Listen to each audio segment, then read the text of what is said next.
তো আমরা রাতের বেলায় রওনা দিলাম সীতাকুণ্ডের দিকে।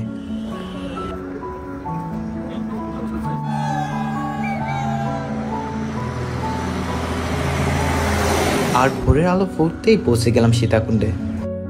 সেখান থেকে অটো ভাড়া করে আমরা পাহাড়ের উদ্দেশ্যে রওনা দিই।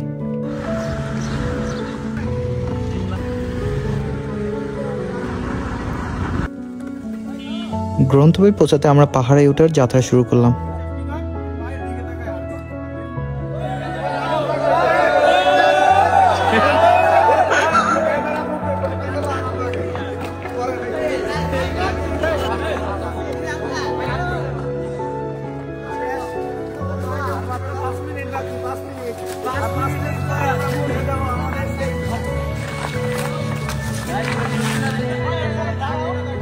পথটা ছিল অনেক লম্বা আর চড়াই উতরায় ভরা। কখনো মনে হচ্ছিল থেমে যাই, কিন্তু আমরা কেউ একা ছিলাম না।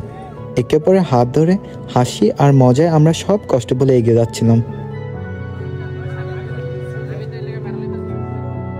কষ্ট তো হয়েছে অনেক, কিন্তু আমরা থেমে থাকিনি, একসঙ্গে এগিয়ে গেছি অদম্য হয়ে।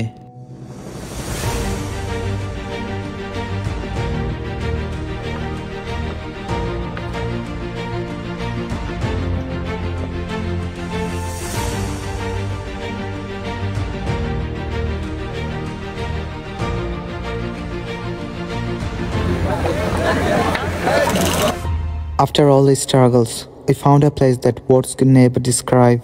It felt like a heaven itself.